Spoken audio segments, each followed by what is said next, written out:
Oui. Voilà, mais je suis là, je suis présente. Avec joie. Faites comme Merci. c'est le mieux pour toutes et pour tous. Bienvenue. Alors, il y a encore du monde dans la salle d'attente. Alors, il y a un message dans la salle d'attente. Qu'est-ce que c'est? Admettre tout le monde. Allez. Mhm. Alors, c'est en cours. Du coup, pour ce soir, vous pouvez prendre une petite huile avec vous pour ouvrir notre espace. Une huile de rose ou une huile de votre choix. Et si vous n'avez pas d'huile, ce n'est pas grave. C'est c'est du plus. Euh, et de quoi noter si vous souhaitez, parce qu'effectivement, sur ces cercles, je donne pas forcément de support papier. Donc, voilà, si vous voulez prendre de quoi noter. On va rester à peu près 1 heure ensemble. J'essaye d'être gardienne du temps parce que ces moments sont précieux. Mais je sais aussi que vous avez toutes et tous des contraintes de vie. Et voilà, j'essaye de faire des espaces où nous allons à l'essentiel. Que ce soit ouais, profitable, pertinent, doux à recevoir, mais que ça s'étire pas interminablement. Euh, Bon, ça se calme un peu dans la salle d'attente. Pour les personnes qui sont là ce soir pour la première fois, du coup, ces cercles sont... je me présente déjà. Je suis Gaëlle, c'est écrit en dessous. Je suis prêtresse de la Madeleine. C'est un bien grand mot. Pour dire quoi? Pour dire que je transmets aujourd'hui les enseignements euh, de l'héritage du ministère originel de Marie-Madeleine et de Jésus. C'est une voie gnostique qui nous amène bien avant l'ère du christianisme, bien avant les religions que nous connaissons aujourd'hui, et qui nous ramène Coupez-moi à un quoi? enseignement premier qui est celui de l'amour en toute chose. Euh, N'hésitez pas à couper vos micros pour les personnes qui arrivent. Je peux le faire, je crois, moi ici, mais voilà, parce que ça fait des interférences. Parfait. Euh, voilà, j'œuvre aujourd'hui à travers un espace initiatique qui s'appelle Rose Magdalene Even. C'est un espace initiatique de 12 mois où j'accompagne les femmes qui ressentent l'appel de la voix de la rose et de la Madeleine à réintégrer cet héritage, cet enseignement. Et surtout pour moi, ce qui est très précieux, c'est à le vivre dans le corps, par la voix, par la danse, par la prière, par le chant, par la respiration. Parce que pour moi, la spiritualité, elle se vit dans le corps et elle doit se mettre au service de nos vies de femmes d'aujourd'hui, et ne pas rester figée dans des pratiques qui nous coupent de notre vie terrestre parce que nous sommes avant tout incarnés dans des corps terrestres sur Terre avec chacun des missions bien précises. Et pour moi, nous relier au divin, ça nous permet d'accomplir cette mission, ou en tout cas cette vie qui est la nôtre, en étant toujours connecté au divin et à la divinité qui est en nous et partout autour de nous. Donc voilà ce que je peux vous dire rapidement sur moi. Euh, Bien, ça a l'air de se calmer dans la salle d'attente, on va pouvoir démarrer. Du coup, j'ouvre tous mes espaces avec un rituel, une pratique qui s'appelle la roue de la Madeleine. C'est une roue médecine comme on en a de par le monde. C'est-à-dire qu'une roue médecine, bah, vous en trouvez dans toutes les cultures. On en trouve ben, déjà chez nous sur nos terres, hein, en tant qu'ancêtre, en ayant des ancêtres celtes et gaulois. Nous avions aussi nos roues médecines. On a encore la roue celtique avec les sabbats, les fêtes celtes, les solstices, les équinoxes qui sont fêtés chez nous. Mais en fait, de par le monde, on retrouve des roumétines. Une roumétine, elle est toujours divisée en quatre éléments, 4 saisons, 4 directions.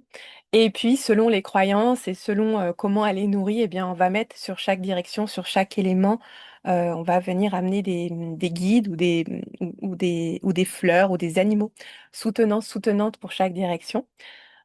Donc, dans la voie de la Madeleine, nous avons notre propre roue avec aux quatre directions quatre grandes prêtresses, Anna, Isis, Marie-Madeleine et Marie, accompagnées de leurs alter ego, Joachim, Osiris, Jésus, Yeshua et Joseph. Il y a également quatre couleurs de rose dans cette roue et quatre enseignements bien distincts associés à chacune des prêtresses. Donc, nous allons ouvrir l'espace avec cette roue. Et ensuite, je vous ferai un partage ce soir, puisque c'est le premier cercle de l'année et qu'il y a aussi beaucoup de nouvelles personnes. Je prendrai le temps ce soir pour vous partager ce que c'est aujourd'hui d'être une Madeleine ou d'incarner la voix de la Madeleine et comment cette énergie se met au service des hommes et des femmes que nous sommes aujourd'hui. Voilà, et pour terminer, je vous partagerai un petit rituel pour intégrer ce que je vais vous partager, tout simplement. Eh bien, c'est parti. On va pouvoir démarrer avec la roue de la Madeleine. Je vous invite à mettre un petit peu d'huile au creux de votre main si vous en avez. Et si vous n'avez pas d'huile, ce n'est vraiment pas grave. Voilà, mettez un petit peu d'huile au creux de votre main. Alors moi j'aime bien travailler en musique, donc je vais mettre un petit fond musical pour nous accompagner.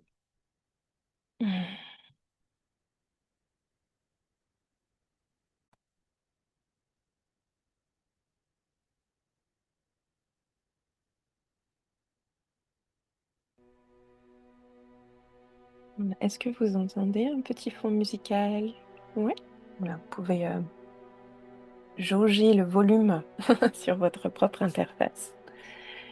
Donc si vous avez pu mettre de l'huile au creux de vos mains, je vous invite à venir la respirer. Et si vous n'avez pas d'huile, eh bien simplement vous connecter à vos centres chiromagnétiques, au chakra du cœur de vos mains.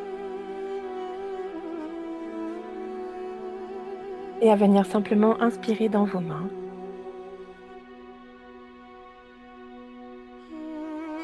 Expirez pleinement. Relâchez vos mâchoires. Relâchez vos sourcils. L'espace derrière vos oreilles. Relâchez votre gorge.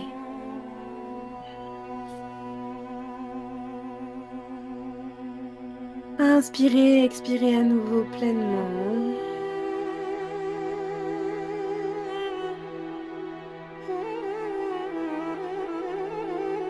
Amenez de la présence dans votre cœur, de la conscience dans le cœur. Relâchez vos épaules. Descendez dans votre ventre, dans votre utérus ou dans votre chakra sacré pour les hommes.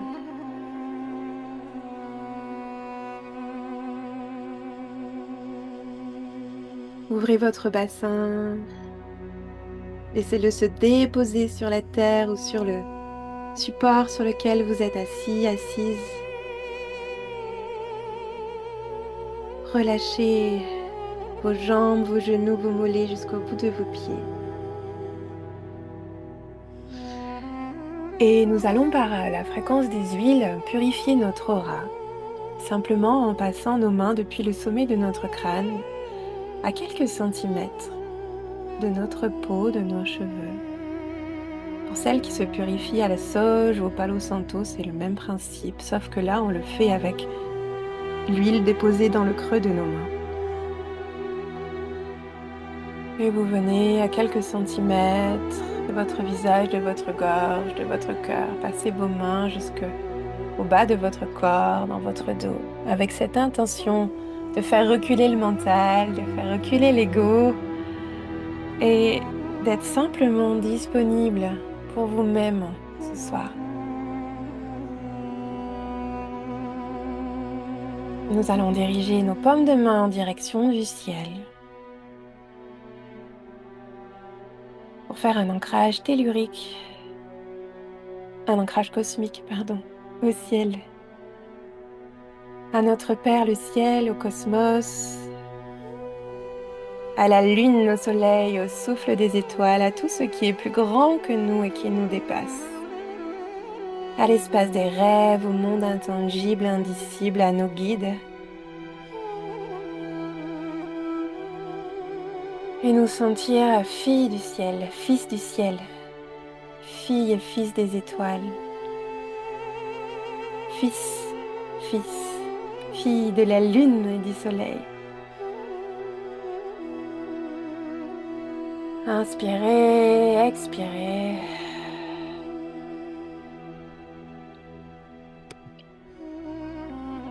Puis je vous invite à diriger vos paumes de main vers la terre ou si vous êtes assis sur le sol, à poser vos deux mains en contact avec la terre.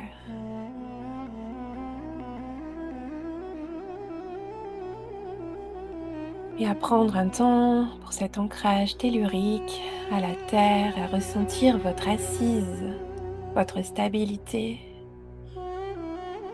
à vous déposer pleinement, à vous relâcher sur la terre, comme un petit enfant s'endort dans les bras de sa mère. Puissiez-vous vous abandonner dans les bras de notre mère la terre et ressentir les battements de son cœur dans le cœur de vos mains. Et comme vos mains sont les prolongements de votre cœur, ressentir l'amour de la terre dans votre cœur. Ressentir sa force, son soutien, son amour inconditionnel pour les êtres que nous sommes.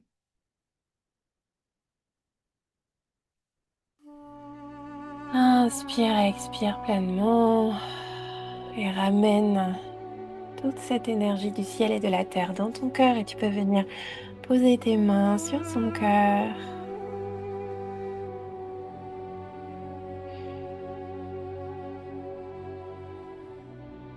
Et prendre un temps pour te sentir légitime et à ta juste place entre le ciel et la terre, fille et fils de la terre et fille et fils du ciel. Au lever du jour, j'embrasse ma mère la terre. À la tombée de la nuit, je rejoins mon Père le ciel. Et à l'occasion de chaque soir et de chaque matin, je respirerai leur loi. Et je me garderai d'interrompre ces communions jusqu'à la fin des temps. Et c'est depuis l'espace de notre cœur aligné entre la terre et le ciel que nous allons inviter dans notre espace la roue des gardiens et gardiennes de la rose, la roue de la Madeleine. Et je vous invite à vous tourner vers le nord intérieur, vers votre nord, saison de l'hiver élémentaire, rose blanche de l'âme. Et nous invitons la présence d'Anna et de Joachim, gardiens et gardiennes de la terre, gardiens et gardiennes des sagesses ancestrales de cette terre.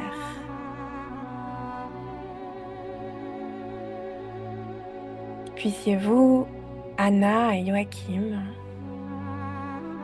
nous permettre de nous toujours nous sentir reliés à cette terre, à ses sagesses, à sa beauté.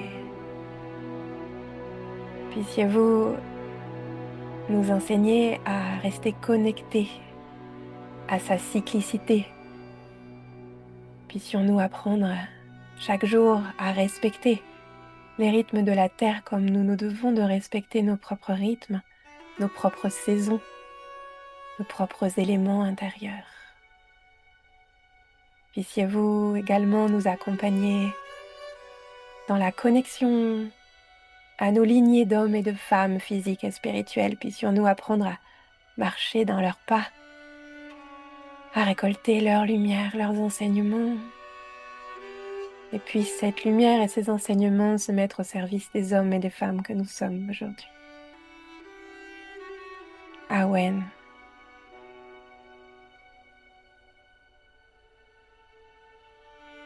Et sur une respiration, je vous invite à tourner à vous tourner vers l'est. Saison du printemps, élément air. Direction de la rose dorée, de la rose jaune.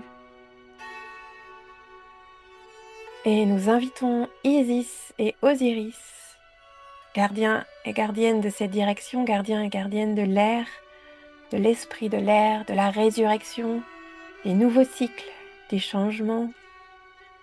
Puissiez-vous, Isis et Osiris, tels les grands rois et reines que vous avez été, nous enseigner à rester souverains et souveraines de notre propre temple intérieur. Puissions-nous, par vos sagesses, nous rassembler et apprendre à poser nos limites, à nous respecter, à dire non quand cela ne convient plus, quand cela n'est plus aligné avec celle ou celui que nous sommes. Puissions-nous recevoir la protection de vos ailes dorées et puissions-nous, en le même temps, apprendre à déployer nos ailes pour aborder chaque changement, chaque nouveau cycle, chaque recommencement, particulièrement en ce début d'année, avec paix, confiance et sérénité. Ah ouais.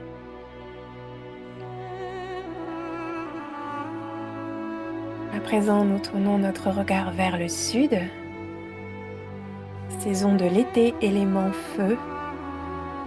Direction de la rose rouge, la rose de l'utérus. Et nous invitons la présence de Myriam de Magdala et de Yeshua, gardiens et gardiennes du feu de l'esprit et de la médecine du serpent. Puissiez-vous, Marie-Madeleine et Jésus, nous enseigner, tel le serpent, à muer, à nous délester de nos vieilles peaux, de tout ce qui ne sert plus notre plus grand bien. Puissiez-vous nous enseigner à dompter notre feu, qu'il ne soit pas un feu de violence et de destruction, mais un feu alchimique, un feu de transformation. Que ce feu soit un flambeau, un héritage à porter. Que ce feu rallume notre foi en nous-mêmes et notre foi en cette humanité qui trop souvent oublie d'aimer. Et que ce flambeau guide nos pas et les pas de tous ceux que nous aimons. Ah ouais. Et finalement, nous nous tournons vers l'ouest, saison de l'automne, élément eau. Direction de la rose rose de la source, la rose rose du cœur. Et nous invitons Marie et Joseph, gardiens et gardiennes de nos émotions, gardiens et gardiennes des eaux primordiales de cette terre, des eaux de la matrice de la mère divine. Puissiez-vous, Marie et Joseph, nous enseigner à être comme la rivière, à nous laisser porter avec fluidité, avec grâce, jusqu'à notre destinée océan. Puissiez-vous nous enseigner à parler avec amour, agir avec amour, penser avec amour, à être toujours, toujours dans l'amour, car l'amour est la seule loi.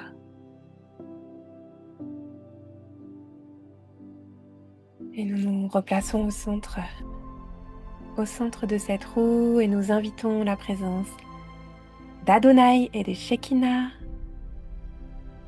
Et nous activons la fréquence de la rose afin qu'elle soit la témoin de notre espace, de nos échanges et de nos partages ce soir.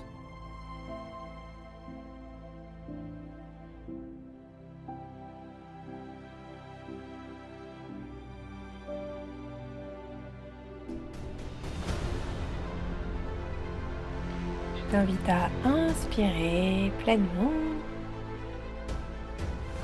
à expirer et à doucement revenir dans l'espace. Bienvenue officiellement dans ce cercle qui est ouvert 19h22. Pourquoi le 22, effectivement? Pourquoi on se réunit chaque 22? Le 22 est un maître nombre, mais surtout le 22 est le chiffre de la voix des Madeleines, de Marie-Madeleine. Marie-Madeleine est d'ailleurs fêtée le 22 juillet. Mais la voix de la Madeleine est une voix gnostique, c'est une voix ancestrale, c'est une voix qu'on appelle une voix de mystère. Et vous pourrez remarquer que le chiffre 22 revient dans beaucoup d'autres écoles de mystère, notamment dans le tarot où vous avez les 22 arcanes, dans les lettres hébraïques où vous avez les 22 lettres qui sont les fondements de tous les alphabets. Voilà, ce chiffre 22, c'est vraiment un chiffre mystère. C'est lié au rosaire. Alors, qu'est-ce qui est lié au rosaire le 22? Le rosaire a 60 perles, donc il n'y a pas le chiffre 22 dans le rosaire. Par contre, rosaire signifie jardin des roses. Et effectivement, dans la voie des Madeleines, nous apprenons, nous réapprenons à prier le rosaire avec des prières gnostiques comme le Notre Père en araméen ou en hébreu, euh, mais aussi avec des prières plus contemporaines pour se mettre au service de nos vies de femmes. En tout cas, c'est ma façon de transmettre la voix de la rose aujourd'hui. Alors, donc le 22, parce que c'est un chiffre de mystère et que la voix de la rose est une voix de mystère.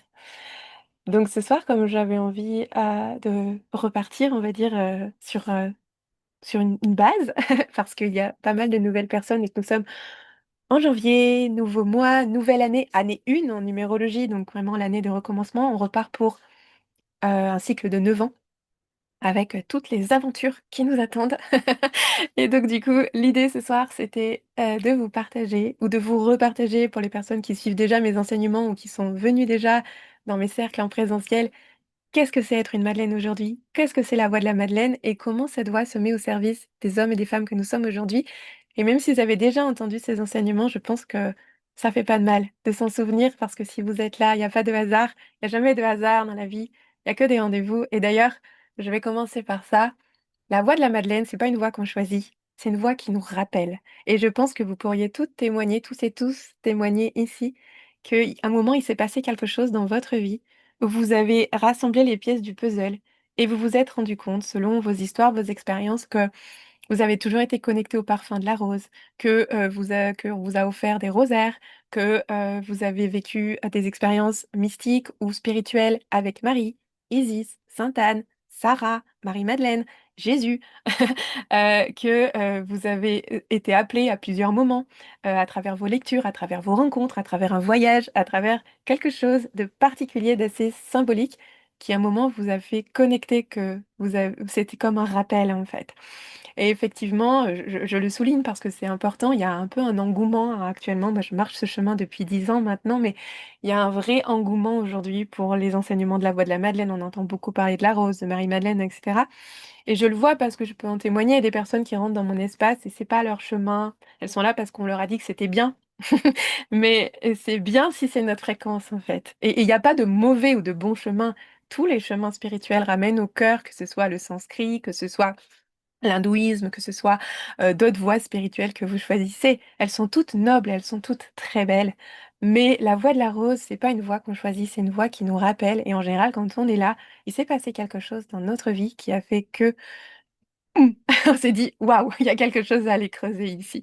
Donc voilà, effectivement, comme nous dit Sakura, ça peut être dans votre prénom, dans votre nom, dans des symboles qui sont dans votre maison, dans les lieux où vous habitez, etc. Enfin, en général, il y a quelque chose qui crée un déclic et l'âme se souvient. Et voilà, et tout se réveille à l'intérieur de nous. Et du coup, là, on a de nouveau une soif de réveiller tout ça à l'intérieur de nous. Eh bien, bonne fête, Sophie. Euh, donc voilà, donc ça c'est la première chose. Ensuite, Madeleine, c'est pas un prénom. Madeleine, c'est comment dire, c'est une énergie. En fait, la Madeleine, c'est l'énergie féminine christique, comme le Christos est l'énergie masculine christique. Et souvent, on a tendance à confondre Jésus-Christ et le Christ. Et Jésus, Yeshua, était un humain qui a été certes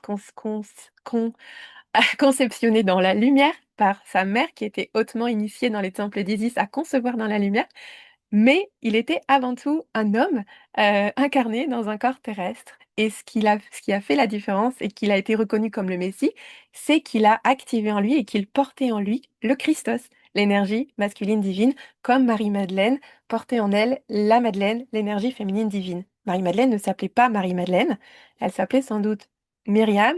Encore une fois, tout ce que je vous dis, c'est issu des enseignements que j'ai reçus, d'un parcours de 10 ans qui part du Mexique, qui passe par l'Égypte, qui passe par les terres celtes, par la France, par mes lectures, par les rencontres que je fais, parce que je suis une gnostique, je suis une curieuse, je lis, je me nourris sans cesse, mais il n'y a pas de vérité absolue et tout ce que je vous dis, je vous invite à faire vos propres recherches et aller chercher par vous-même ce qui vibre dans votre cœur. Moi, je suis là juste pour vous transmettre ce qui fait résonance chez moi, mais ça ne veut pas dire que c'est une vérité absolue. En tout cas, Marie-Madeleine ne s'appelait sans doute pas Marie-Madeleine. C'est presque une certitude puisque nous sommes en Mésopotamie ou nous sommes dans le bassin mésopotamien. Elle a sans doute des origines égyptiennes. Marie-Madeleine, c'est pas du tout un prénom de consonance égyptienne. Il est très probable qu'elle s'appelait Myriam. Et encore, le terme Myriam signifie prêtresse. Les Myriam, il y en avait beaucoup autour de Jésus. Sa mère s'appelait Myriam. Myriam de Magdala. Il y avait Marie-Salomé, Marie-Jacobée et énormément d'autres Myriam autour de lui, des femmes hautement initiées. Donc il est possible que Myriam soit aussi, pas vraiment un prénom, mais un nom qu'on donnait aux femmes qui étaient hautement initiées auprès de Jésus. Donc voilà, déjà ça c'est important de le clarifier parce que quand on est appelé par ce chemin, parfois, voilà, c'est quelque chose qu'on ne sait pas forcément. Euh, je vous l'ai dit un petit peu au début, pour moi, aujourd'hui, incarner la voix de la Madeleine, c'est ne plus se sentir séparé de l'être divine que nous sommes, de l'être divin que nous sommes pour les hommes. Euh, comment dire, cette phrase-là que je dis, elle naît d'un constat. Moi, à la base, je suis naturopathe. J'avais un cabinet de naturopathie, puis j'ai été réflexologue, puis énergéticienne, puis ensuite, j'ai décidé de ne transmettre uniquement plus que la voix de la rose. Mais ce que j'ai pu constater en accompagnant pendant des années des femmes dans mon cabinet, c'est qu'il y a énormément de femmes qui arrivent à s'octroyer des espaces où elles vont aller méditer, où elles vont aller faire du yoga, où elles vont prendre du temps pour elles et se sentir vraiment cette connexion au divin puissante. Et puis, il va y avoir le retour dans la matière où elles n'arrivent plus en fait à mettre leur spiritualité au service de leur vie de femme parce qu'il y a une telle, un tel éloignement dans nos sociétés où on ne nous apprend pas à écouter nos émotions, on ne nous apprend pas à nous connecter à l'être divine que nous sommes, le concept de l'âme, de l'esprit, tout ça, ce ne sont pas des choses qu'on nous transmet, c'est des choses qu'il faut aller chercher par soi-même. Eh bien, j'ai toujours senti cette espèce de fragmentation en fait entre les espaces divins et la vie tous les jours et comment on subit finalement sa vie sans réussir à mettre la divinité en nous au service de la vie de femme que nous avons et donc apparaissent les burn-out, les dépressions, toutes les problématiques que l'on va vivre sur la Terre parce que plus en plus on est séparé du divin et de l'essence divine qui est en nous. Donc pour moi, être une Madeleine aujourd'hui, c'est reprendre conscience que je suis fille de la terre, fille et fils de la terre, fille et fils du ciel, que je suis un enfant de la création, que je suis divine, que je suis belle, que j'ai ma place sur cette terre, que je mérite, que je suis légitime et que je suis une œuvre de l'amour, que à un moment, pour que je naisse, il y a eu un grand oui. Peu importe les conditions de votre naissance, peu importe si vos parents s'aimaient, peu importe si vous êtes issu d'un viol, peu importe, vous êtes aimé du divin parce que à un moment, pour que vous arriviez sur cette terre, il y a eu un immense oui. Donc, pour moi, être une Madeleine, c'est déjà commencer par ça, c'est s'accepter pleinement, accepter qu'on est sur la terre, accepter qu'on a une mission sur cette terre et que on a tout en nous pour l'accomplir. Donc ça, c'est vraiment une chose qui est très très importante et qu'il faut jamais oublier et qu'on a tendance parfois à oublier, surtout dans les périodes un peu plus sombres. Euh, il y a une autre chose qui est vraiment au centre de la Madeleine, de la voix de la Madeleine et de la voix christique. C'est un terme qui est le hierosgamos. C'est un terme grec qui signifie mariage alchimique intérieur. Quand je parle de mariage alchimique intérieur, je parle de l'union intérieure de nos polarités. Lorsque l'on s'incarne sur Terre en tant qu'être humain, nous portons en nous les deux polarités. Nous sommes à la fois une essence féminine et une essence masculine. Nous portons en nous ces deux polarités. On va les nommer yin et yang. Ça va peut-être plus vous parler. Dans la Voie de la Rose, on appelle ça l'essence féminine, l'essence masculine, mais c'est la même chose. En tant qu'homme ou en tant que femme, on va porter ces deux énergies. L'énergie féminine divine qu'on va porter en nous, ça va être plus notre capacité à rêver, à créer, à être dans l'intuition, à être dans la réception, à contempler. Ça va être la compassion, ça va être l'amour, une énergie plus maternelle, plus enveloppante, plus réceptive, plus fine et plus lente. Voilà. L'énergie masculine que nous portons tous en nous, hommes ou femmes, ça va être notre côté yang, donc notre côté plus feu. C'est notre facilité à passer à l'action, à être une structure, à poser des fondations, à être dans le donner plus que dans le recevoir, à être dans l'action plus que dans la réception. Et en tant qu'homme ou femme, on est d'accord qu'on est tous capables de rêver, que d'être dans l'action, d'être feu, que d'être dans l'eau, voilà, on a ces deux polarités en nous. Et souvent, en fonction de nos parcours de vie et aussi du sexe que nous portons, si nous sommes hommes ou femmes, il va y avoir un côté un peu plus développé. Alors, souvent, quand on est femme, on a un yin plus développé, mais pas toujours. On va avoir, par exemple, chez les femmes qui ont subi des grands traumatismes dans leur enfance, ou les mamans solo, par exemple, enfin, des expériences de vie qui vont faire qu'à un moment, il va falloir développer le pilier masculin en soi, parce qu'il faut survivre, en fait. Et que du coup, on va laisser de côté le côté rêve, le côté réception, le côté savoir recevoir, accepter de demander de l'aide, etc.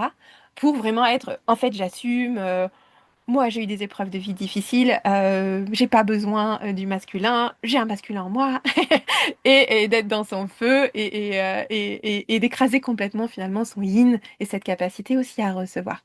Et inversement, chez l'homme, on va avoir normalement une énergie yang plus développée parce qu'ils sont incarnés dans des corps d'hommes. Mais pas toujours. Il y a des hommes qui sont très très conscients de leur côté féminin et qui vont développer du coup un côté yin plus dans les artistes notamment, hein, tous les hommes qui peignent, qui jouent des instruments de musique, etc. vont avoir une perception plus fine.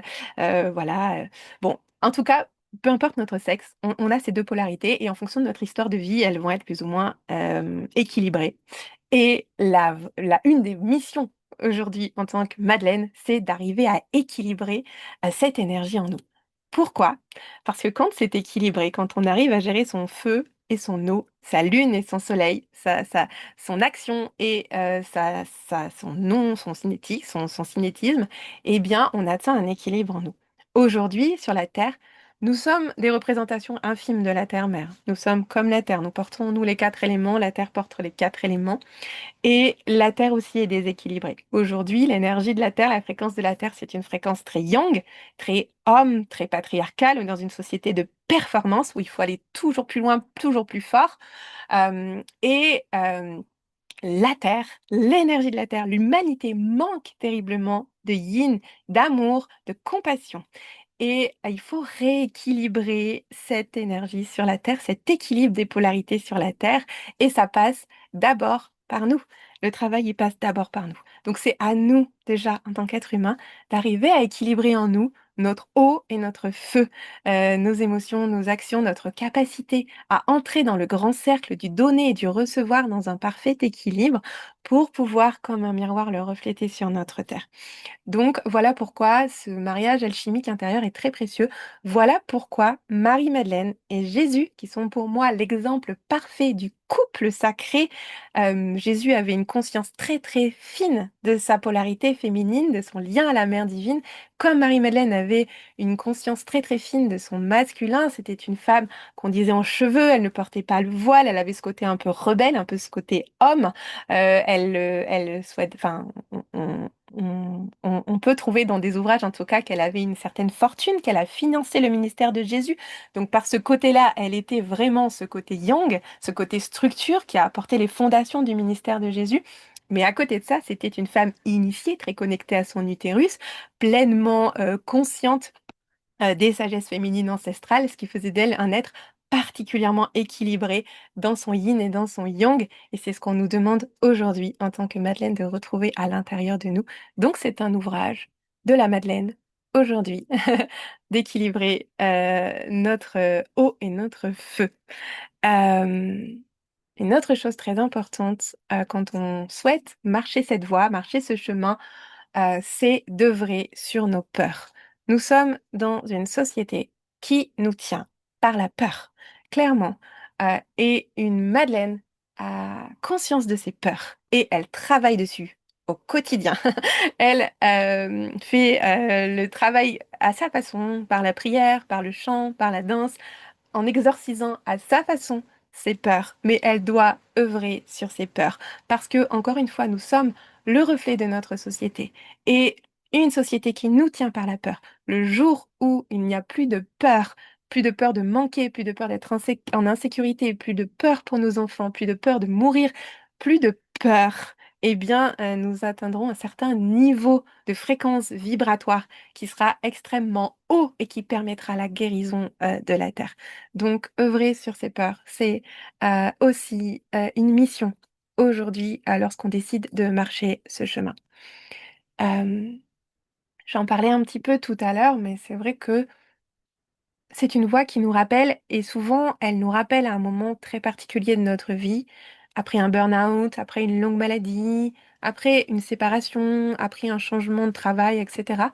C'est vraiment une voix qui nous invite à nous dépouiller, pétale après pétale, et à lâcher tout ce qui n'est plus aligné avec celle ou celui que nous sommes venus incarner sur la terre. Et ça peut être très inconfortable, ça peut être même très douloureux de perdre tous ses repères, de perdre sa structure, de mettre fin à un mariage, de vendre une maison, de se dépouiller totalement pour repartir de zéro, plus aligné avec celle ou celui que nous incarnons sur cette terre. C'est une voix qui est extrêmement intransigeante. Quand on lui ouvre tout l'espace, qu'on l'accueille et qu'on décide de l'incarner, elle va amener à vous énormément de bénédictions et de petits miracles. Mais ça ne passe pas par forcément des périodes extrêmement reposantes et de paix parce que ça nous demande de tout lâcher. Je comprends que ça peut être extrêmement douloureux physiquement et c'est pour ça que quand on choisit d'embrasser ce chemin, il faut pas rester seul. Parce qu'il y a plein de femmes qui me disent, oui, mais moi, je canalise Marie-Madeleine, donc je n'ai pas besoin d'entrer dans un accompagnement ou de recevoir. Le dépouillement, ça demande un très bel ancrage. Je dis toujours femme enracinée, femme qui s'élève. Personne ne peut s'élever sans être profondément ancré. Et je pense que quand on décide d'embrasser ce chemin et que si on sent que le dépouillement est trop violent, il faut se faire accompagner, simplement peut-être rentrer dans des cercles, hein. Moi, je ne parle pas forcément pour mon école ou pour les accompagnements qui sont les miens, mais peut-être autour de vous, des cercles de femmes, pouvoir échanger, pouvoir partager, pouvoir voir que nous sommes des miroirs les uns les unes pour les autres et que nous vivons tous la même chose lorsqu'on choisit un chemin et qu'on choisit de l'incarner pleinement. Ça va nous demander de nous délester de ce qui ne sert plus notre plus grand bien. Et parfois, c'est douloureux. Voilà, je l'ai vécu moi-même. Il y a 18 mois, j'ai quitté mon mari, ma maison, mon lieu de soins, ma voiture. Je suis repartie à poil vivre chez ma mère, 40 ans. Mais c'était pour accéder à quelque chose, à une meilleure version de moi, et je le referai s'il faudrait le refaire. Je ne reviendrai pas en arrière, mais effectivement, ça demande à un moment de faire des choix qui soient plus alignés. Vous pouvez toujours fermer hein, et rester dans la situation qui est la vôtre, mais si c'est votre fréquence, elle va continuer à vous appeler et elle va vous demander de reprendre votre place. Et je vous assure que c'est une période un peu inconfortable, mais qu'ensuite, quand la rose éclot, c'est vraiment une immense bénédiction. Ouais, je finis, Florence, avec ce que je suis en train de partager et je réponds à vos questions juste après. Euh, Qu'est-ce que je voulais vous dire d'autre? C'est une voie gnostique, du coup, je disais aussi. La gnose, c'est quoi? C'est les sagesses ancestrales de la Terre. C'est retourner dans les sagesses ancestrales de la Terre. Et effectivement, en tant que gnostique, on est une chercheuse ou un chercheur de vérité. déjà de vérité pour nous-mêmes et puis de vérité pour tout ce qui est dit. C'est-à-dire que moi, sans arrêt, quand je tombe sur un texte, quand je tombe sur un article, quelque chose, je vais toujours tout remettre en question et je vais aller chercher ce qui vibre pour moi et la réponse qui est juste pour moi. Et donc, au sein de Rose Magdalene Even, mon espace initiatique, nous étudions les textes gnostiques, alors qu'ils soient apocryphes, c'est-à-dire pas reconnus par l'Église, ou qu'ils soient canoniques, c'est-à-dire reconnus par l'Église. Nous étudions les textes et dans ces textes, il y a mille et un mystères qui sont renfermés dans chaque mot, dans chaque phrase. Et il y a énormément à comprendre. Il y a énormément de codes qui sont cachés dans ces textes et qui nous permettent de mieux comprendre ce qui s'est joué pour notre humanité. Et c'est ça aussi, être une Madeleine, c'est une curiosité et aussi se replonger dans ces textes. Et je sais que pour certaines femmes, c'est très compliqué parce que ce sont des textes extrêmement dogmatiques comme la Genèse, comme ou les évangiles, hein, et que ça vient réveiller en nous des mémoires du culte judéo-chrétien qui a fait beaucoup de mal à nos sociétés. Et je sais que ça fait bouillonner certaines femmes de devoir lire ces textes, mais en réalité, c'est comme ça que on peut guérir la terre. C'est en apprenant à les lire entre les lignes et à décoder ouais, les codes, les mystères qui sont cachés dans ces lignes. Parce que ces textes, ils ont été écrits il y a des milliers d'années, bien avant le culte chrétien. Et donc, il y a plein de mystères à décoder à l'intérieur. Et c'est vraiment une voie passionnante et fascinante pour ce côté-là. La dernière chose que je vous dirais sur une Madeleine aujourd'hui, et pour un chevalier, parce que les hommes qui choisissent de marcher cette voie, on les appelle les chevaliers du Graal. Et il y a les Madeleines et les chevaliers du Graal. Euh, c'est de garder un utérus pur. Alors, quand je dis un utérus pur, ça ne veut pas dire ne pas avoir de relations sexuelles, ni pas tomber enceinte, etc. Garder un utérus pur, ça veut dire garder un canal pur. Un canal pur pour être relié en permanence à la fréquence divine. Euh, Pourquoi l'utérus? Parce que les ancêtres considéraient que l'utérus était le premier cœur, parce que c'est de là que part la vie. Donc maintenir un utérus pur, c'est comme maintenir son cœur pur, c'est-à-dire être toujours dans l'amour le plus souvent possible. Je dis pas que c'est facile. On a toutes des expériences qui viennent justement nous tester pour voir si on arrive à être dans l'amour à chaque situation. Parfois on y arrive, parfois on n'y arrive pas. Il y a encore un mois de ça, j'ai vécu une scène de colère immense, comme ça ne m'était pas arrivé depuis, je sais pas, au moins 15 ans. Mais euh, bien sûr, la vie vient continuer de nous tester, faire des expériences, mais en tout cas, c'est avoir cette conscience de rester pure, de rester vierge. Et d'ailleurs, avec ce mot vierge qu'on utilise pour la Vierge Marie et qui est très mal utilisé dans nos sociétés, le mot vierge ne signifie pas, n'a pas connu l'acte charnel. Le mot vierge nous vient des temples d'Artémis. Les vierges étaient les femmes qui œuvraient dans les temples d'Artémis, qui étaient hautement initiées, et notamment sexuellement. Donc elles avaient des rapports sexuels, mais elles avaient un utérus pur, un canal pur qui leur permettait de connecter au divin, mais elles avaient des relations sexuelles, bien évidemment, et elles avaient des enfants.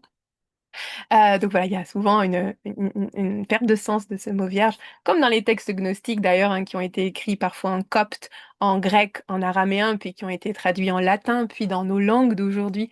Et donc on a perdu l'essence des textes consciemment, ou consciemment, volontairement ou involontairement, parce qu'il y a des textes qui ont été clairement falsifiés, d'autres qui ont juste été mal traduits. Mais voilà, en tout cas, le mot vierge, lui, aujourd'hui, dans nos sociétés, est mal utilisé.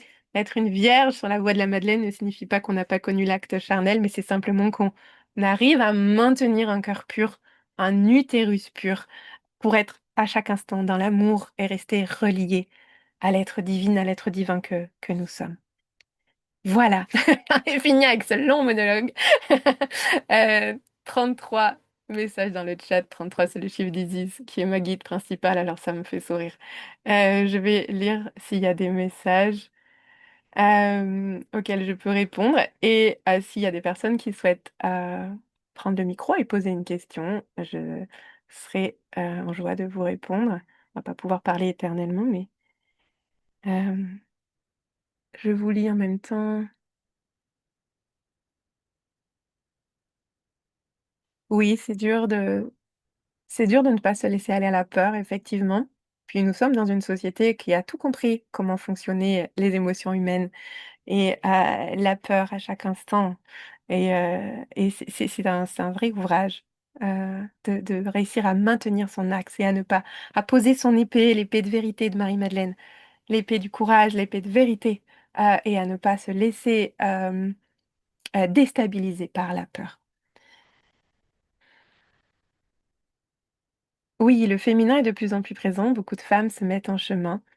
Mais il faut savoir que les hommes ont souvent, enfin, ont souffert autant que nous du système patriarcat aujourd'hui. On demande aux hommes d'être performants, d'assurer la sécurité financière de la famille, de ne pas pleurer, d'être forts, d'être un pilier, de ne pas montrer leurs émotions, etc. C'est comme ça qu'on élève les hommes et les petits garçons de façon générale dans nos sociétés. Et aujourd'hui, bah, il ne faut pas s'étonner que dans le couple ou simplement au niveau spirituel, ils aient du mal à reconnecter à leurs émotions, à reconnecter à leur cœur, à s'autoriser des larmes, à s'autoriser l'amour tout simplement du divin, parce que on les a coupés par l'éducation qui a été la leur. Alors voilà, on est autant touchés hommes et femmes. Effectivement, je pense que le fait d'être femme, et j'en parlais tout à l'heure, de porter une essence féminine divine, la Shekinah, à l'intérieur de soi et d'être un peu plus dans la compassion parce que nous avons une fibre maternelle un peu plus développée que les hommes parce que nous portons les enfants. Je dis pas que les hommes ne sont pas, ne sont pas aimants avec leurs enfants, c'est pas du tout ça que je dis, mais voilà, il y a quelque chose chez nous de l'ordre de la compassion qui est un peu plus développé chez les femmes, pas chez toutes les femmes, mais majoritairement, et qui fait que eh bien, nous sommes plus sensibles et donc plus à l'écoute de ce qui se passe autour de nous, et ce qui fait pour moi qu'il y ait plus de femmes qui se soient mis en chemin. Mais pour moi, aujourd'hui, et ça va venir, c'est aussi d'ouvrir de plus en plus mes espaces aux hommes parce que c'est, comme je l'ai dit, le Hieros Gamos, ça passe par les actions concrètes que je fais dans cette vie avec le masculin, en moi et autour de moi. Donc, euh, donc voilà. Alors, la voie tantrique gnostique alchimique du point de vue féminin.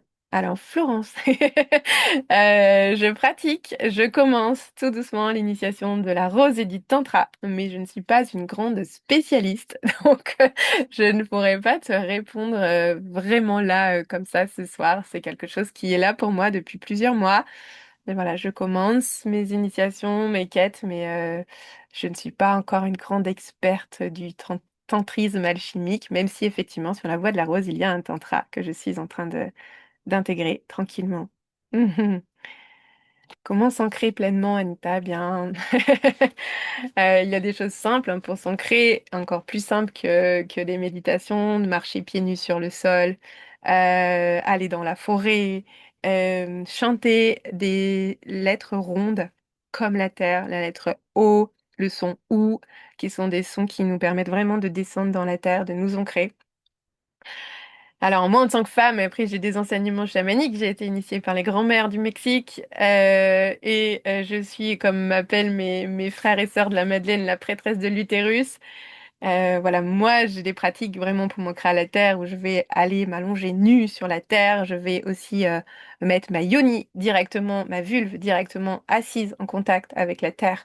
Ce sont vraiment des rituels là très, très, très simples à la fois, hein. Ça demande juste d'être nu sur la terre, mais qui ancrent profondément. Voilà, pour celles qui sont encore en lune, et je vais transmettre ça la semaine prochaine aux femmes de l'école. C'est aussi d'honorer votre sang de menstruation pour vous sentir ancré, récolter votre sang pour celles qui sont encore en menstruation et le rendre à la terre. Et je dis rendre et pas l'offrir parce que nous sommes une partie de la terre et que notre sang menstruel est le sang de la terre. Et que rendre notre sang menstruel à la terre, une petite cérémonie, vous allez simplement recueillir votre sang et le faire couler sur la terre, c'est quelque chose qui ancre profondément à la terre. Et c'est un rituel que je vais transmettre aux femmes de l'école la semaine prochaine.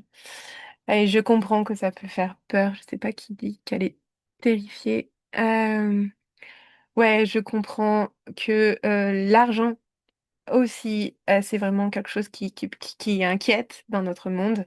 Et le rosaire, pour celles qui ont l'accompagnement au rosaire, priez le rosaire pour l'abondance positive dans vos vies, et aussi un moyen très puissant d'amener l'abondance dans votre vie. Euh, oui, effectivement, on va passer par différents processus initiatiques de dépouillement au cours de notre vie.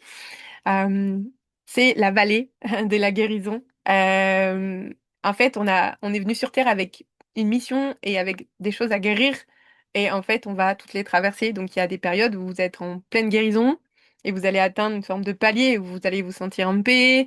Vous êtes dépouillé de ce qui vous appartenait plus avec des nouveaux repères, une nouvelle boussole intérieure et vous allez vous sentir plus aligné. Et puis, vous allez être confronté de nouveau à une épreuve. Mais parce que pour moi, alors peut-être que je me trompe, hein, c'est mon point de vue. En tout cas, la fréquence vibratoire de la Terre aujourd'hui, tout nous indique que les âmes conscientes, les vieilles âmes qui s'incarnent sur cette terre-là, sur ces générations, quelques années avant moi et tous les enfants qui arrivent maintenant, on vient pas ici pour se reposer. Si on choisit de s'incarner sur cette terre, c'est pour venir guérir la terre. D'ailleurs, il y a un document, enfin une petite vidéo qui s'appelle The Fall. J'ai encore oublié l'auteur, mais j'essaierai de penser à vous le partager en vous envoyant le replay que vous trouvez sur YouTube. Ça s'écrit The Fall, T-H-E, plus loin F-A-2-L, qui illustre parfaitement ça, c'est-à-dire comment des âmes hautement initiées, des vieilles âmes s'incarnent sur Terre pour remonter la fréquence vibratoire de la Terre. Et c'est parce que on va se guérir que l'on guérit la Terre. Donc c'est pour ça, enfin pour moi, hein, il y a des personnes qui viennent s'incarner sur Terre et c'est une vie de repos. C'est une vie où ils font le choix d'âme de se reposer et donc ils vont avoir une vie assez tranquille entre guillemets en apparence, hein. Mais en tout cas, ils vont pas être trop concernés par les problèmes qui peuvent être les vôtres quand on prend conscience de ce qu'on vient vivre sur cette terre. Et puis, il y a des personnes comme vous, toutes et tous certainement, si vous êtes là ce soir, qui ont conscience qu'elles sont venues sur Terre pour amener de la guérison. Et forcément, bah, plus on vibre haut, plus on est lumière, plus on est venu guérir des choses lourdes et plus nos épreuves de vie sont difficiles, d'où l'importance d'être en communauté. Pour moi, le plus beau cadeau de cette voie, c'est d'avoir retrouvé ma famille d'âme, de parler et d'être avec des hommes et des femmes qui parlent mon langage. Ça, c'est le plus beau des cadeaux, je crois. Et de ne pas se sentir seule dans toutes les expériences que je vis, parce que moi aussi, hein, même si j'ai beaucoup avancé sur ce chemin, je vis encore des expériences de vie assez douloureuses notamment avec les hommes. Hmm. Ok. J'ai écrit à sa virginité. Non, effectivement. Marie n'était pas vierge, elle a eu plein d'enfants. Elle était juste hautement initiée et elle savait concevoir dans la lumière. Alors, dans l'école de la Madeleine, il y a un module immense sur l'Immaculée Conception. C'est une thématique qui me fascine. Ça démarre avec Abraham et Sarah, mais c'est une thématique fascinante. Donc, voilà, l'Immaculée Conception, je partage toutes mes recherches sur ce sujet qui est juste fascinant. Chevalier du Graal, eh bien la voie du Graal. Je réponds à Anita, qu'est-ce que c'est un chevalier du Graal? Alors ben dans la voie de la rose, il y a les madeleines et les chevaliers du Graal. Et le Graal, qu'est-ce que c'est? Alors il y a plein de mystères autour du Graal, hein. Donc ce serait une coupe qui contiendrait les larmes et le sang du Christ que Joseph d'Arimathie aurait enterré à Glastonbury, Avalon. Donc il y a tout un mystère autour des chevaliers de la table ronde, le mystère du Graal, etc. Mais finalement, le Graal, c'est quoi? C'est l'amour. Et c'est la quête de l'amour à l'intérieur de soi. Donc un chevalier du Graal, c'est un chevalier qui va à la quête du plein d'amour depuis son propre espace intérieur, depuis son propre temple intérieur. Hmm. Je vous lis en même temps sur vos petites anecdotes. Quelqu'un qui a reçu la Bible dans sa boîte aux lettres. Ouais, Utérus pur, c'est en lien avec la libération de l'ego, des blessures. Pour moi, en fait, garder un utérus pur, c'est être dans l'amour. En fait, à chaque fois que vous êtes confronté à une situation, même quand vous sentez la rage arriver, l'injustice, la trahison, c'est que la réponse, la seule réponse que vous pouvez donner, c'est je t'aime. Voilà, quand vous en êtes arrivé là, quand on vous fait les pires crasses du monde et que vous arrivez à dire je t'aime et merci de me faire vivre ça parce que je grandis, bah vous avez tout compris. Alors là, je dis pas qu'il faut se laisser abuser, qu'on n'a pas le droit de poser son épée, etc. Je dis juste que quand vous êtes confronté à une situation et que la première réponse, c'est pas l'amour, ben juste prenez le temps d'intégrer ce qui se passe, d'observer ce qui se passe dans votre corps et essayez le plus possible de répondre par l'amour. Je dis pas que c'est facile, je dis juste que quand vous arrivez à faire ça, et d'ailleurs, c'est souvent le temps qui va jouer. Parfois, c'est parce qu'on va répondre précipitamment à quelque chose, dans la colère, dans la peur, dans la trahison, que on va avoir une réponse qui finalement, quelques heures plus tard, ne nous semble plus du tout appropriée. Et il y a une carte dans le tarot de la Madeleine qui est la temporalité céleste avec Anna, justement, qui est vraiment une carte de sagesse où quand il vous arrive quelque chose, prenez le temps d'intégrer ce qui vous arrive avant de prendre une décision. Tout comme quand vous êtes en lune, pour les femmes qui saignent encore, ne prenez jamais de décision quand vous saignez. Et ça, c'est une vérité. Et vous verrez que si vous attendez de sortir de votre phase de saignement, tout est plus clair, tout est plus juste. Et la réponse, elle est tellement simple, en fait, une fois qu'on est sorti du choc émotionnel. Oui, la rose rouge, c'est la rose de l'utérus et c'est la rose de Marie et Jésus. Oui, mais je peux comprendre que cette direction-là soit compliquée. Je t'invite à intégrer, à accueillir ce qui s'est joué, peut-être à l'écrire pour toi dans cette direction. On a toutes des sensibilités à certaines prêtresses. Moi, je suis sur la voie de la Madeleine, mais finalement, je suis pas très liée que ça à Marie-Madeleine. Enfin, c'est surtout Isis pour moi, avec qui enfin, que je canalise et qui va me guider dans les choses que je dois accomplir sur cette terre. Mais on a toute une sensibilité, une direction, puis ça change, hein, une roue, on va avoir parfois une affinité dans une direction, etc. Et puis ça, les choses vont changer. Ok, alors je vois que le temps défile. Tout ce qui touche aux lunes te passionne. Ouais, je comprends. Quand on reconnecte à son utérus, et il y a plein de fois où j'ai reçu des femmes qui étaient ménopausées et qui me disaient, mais comme j'aurais aimé te rencontrer avant pour pouvoir vivre au moins une fois ce rituel du sang menstruel. Moi, j'ai peint mon tambour avec mes lunes. Je fais souvent de la peinture avec mon sang menstruel, etc. C'est un cadeau, c'est une vraie bénédiction. C'est par ce sang que l'humanité continue de vivre. Ce sang est une bénédiction et en fait, dans nos sociétés, il est mal vu, il est rejeté. Ça fait pas très longtemps que le sang n'est plus bleu dans les publicités, etc. Enfin, c'est terrible, hein, mais voilà, il y a vraiment besoin de remettre du sacré sur nos menstruations, sur nos lunes. Dernière question pour moi, ça correspond à quoi l'épée de vérité? L'épée de vérité, c'est une énergie où justement on tranche, on devient intransigeante avec soi. C'est une pratique voilà, qui est enseignée aussi au sein de mon école où on intègre l'épée par le chakra coronal et on la laisse entrer à l'intérieur de nous. La pointe va venir se poser dans notre utérus. Je sais plus comment ça s'appelle. Le côté de l'épée là vient se mettre sur les épaules et puis le manche ici dans la gorge. Et on intègre cette épée avec l'engagement envers soi, de poser ses limites, d'apprendre à dire non, ne plus dire oui quand c'est non, d'apprendre à dire non, se respecter, respecter son temple et couper vraiment les liens avec tout ce qui ne sert plus notre plus grand bien. Oui, une dernière question sur l'abondance et le masculin. Je prends. Vas-y, Camille. Je pense que c'est Camille.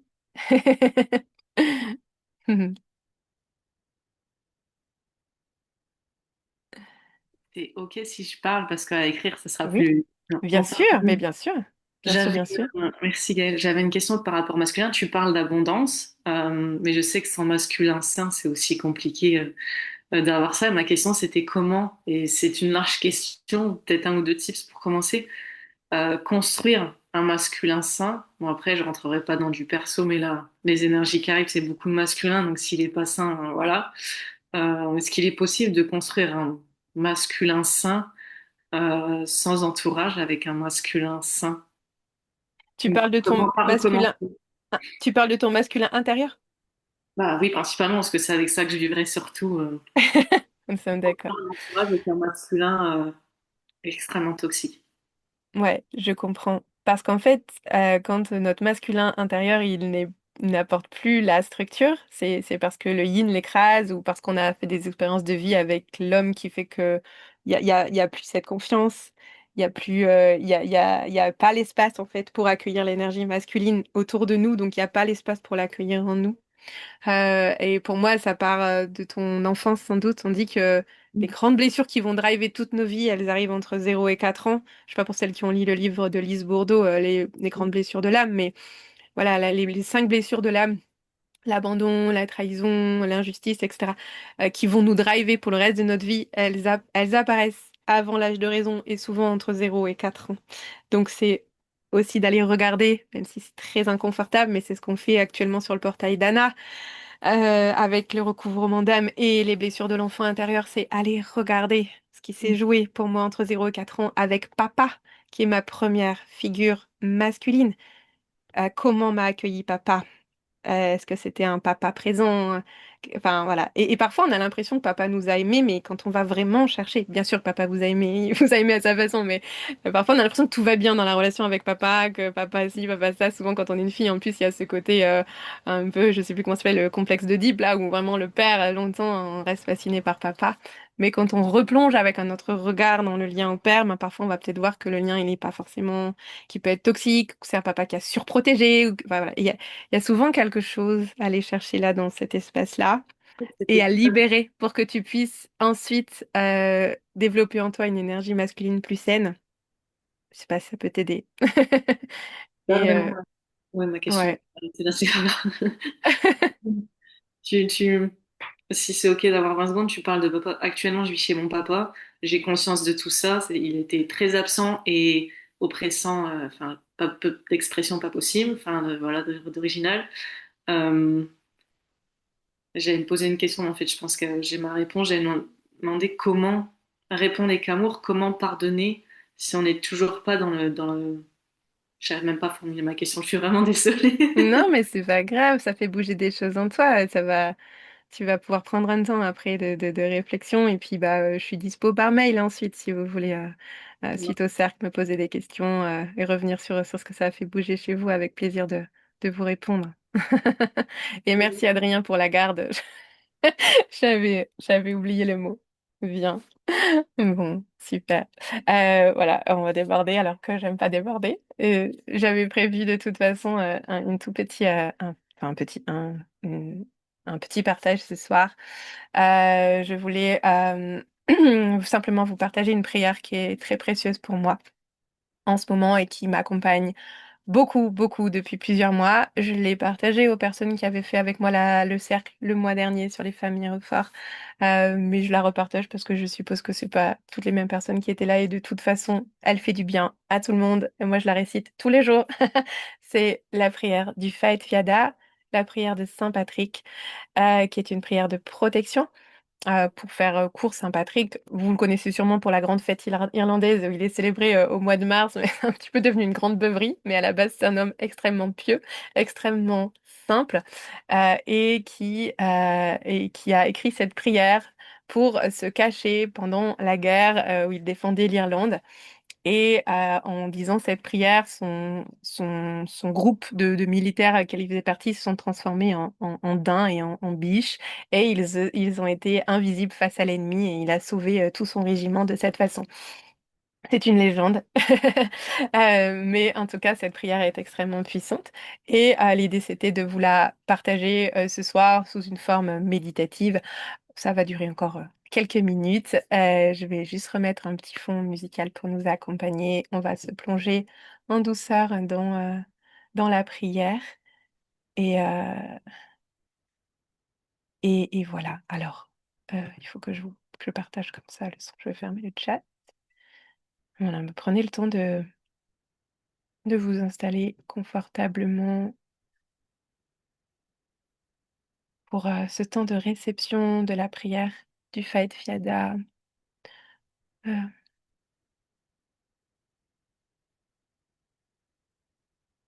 hop. Hmm. Alors, on va mettre.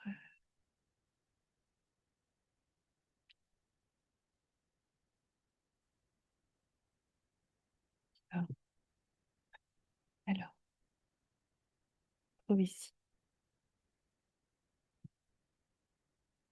Ah, il faut peut-être que je remonte le son.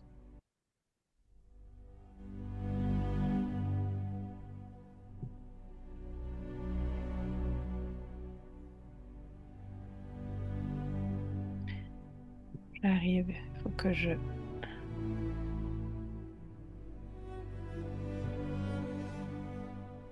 Hop.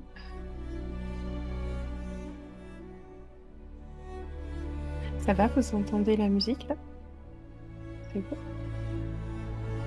Bien. Ben, je vous invite à fermer vos yeux. À inspirer, à expirer pleinement.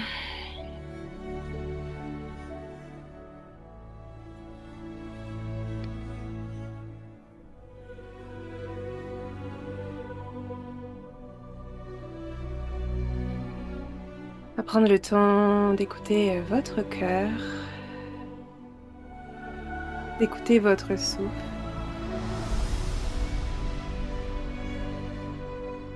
D'écouter votre respiration.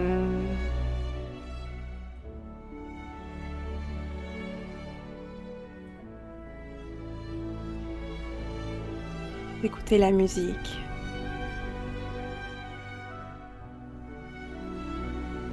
De simplement prendre conscience que vous êtes vivante, vivant, et que c'est une immense bénédiction.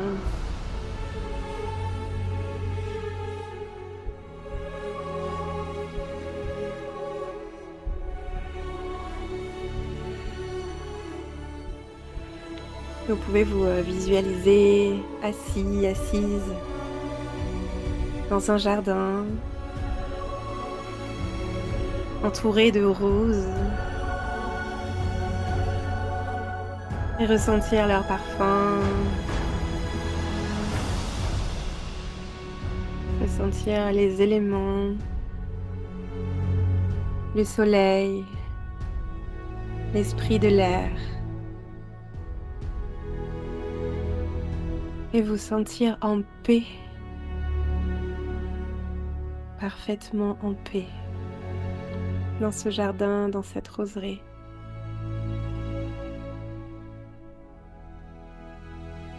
Et expirez, inspirez cette paix.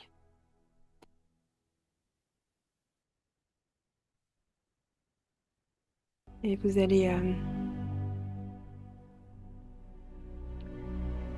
imaginer, visualiser, ressentir que une des prêtresses de notre roue, Anna, Isis, Marie, Marie-Madeleine,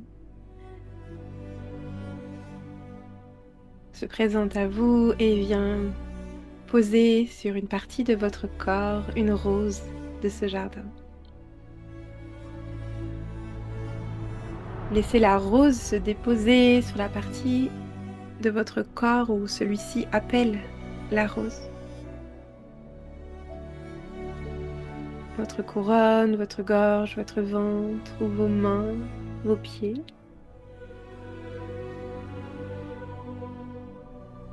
Et simplement accueillir cette rose sur votre corps.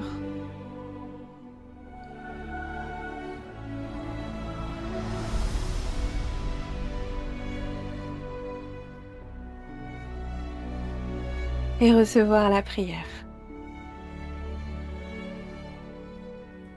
Je m'attache aujourd'hui au nom puissant de la Trinité, les trois en un et l'un en trois. Que le Christ soit avec moi, que le Christ soit en moi, que le Christ soit devant moi, que le Christ soit derrière moi, que le Christ soit à mes côtés, le Christ dans le cœur de tous ceux et celles qui pensent à moi, le Christ dans chaque œil qui me voit, que le Christ me garde, que le Christ me réconforte et me restaure. Amen.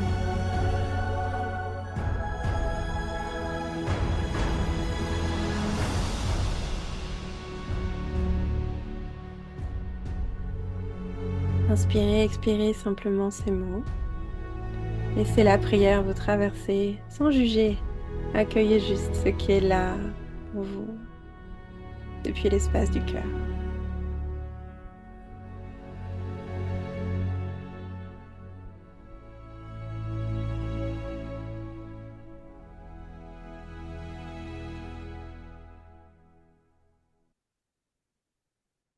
Et doucement, c'est le moment pour vous. Vous pouvez rouvrir vos yeux et revenir dans cet espace.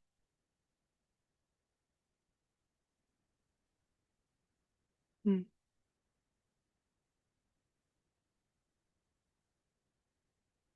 Mhm. Avec joie. Bien voilà. On a un peu débordé, mais ça va. Merci beaucoup pour votre présence ce soir, votre écoute. C'est pas tous les cercles comme ça. Parfois, les échanges sont plus courts, les pratiques plus longues. Ça dépend, mais voilà, comme j'avais spécifié au début du cercle, c'était important pour moi de reposer ce cercle et puis de pouvoir renvoyer les femmes qui vont nous rejoindre au fur et à mesure des mois à ce cercle pour reposer les bases pour chacun et chacune de ce que c'est, en tout cas depuis mes propres filtres, la voix de la rose et de la Madeleine. Merci euh, à vous pour votre présence. Merci aux gardiens et gardiennes de la rose. Merci à la fréquence de la Mère divine pour ce moment en partage. Et puissiez-vous vous sentir soutenu, accompagné, aimé à chaque instant par notre Mère, la Rose. Très belle soirée à toutes et à tous. Merci beaucoup pour votre présence. À bientôt. Au revoir. Beaucoup, bonne soirée. Bonne soirée.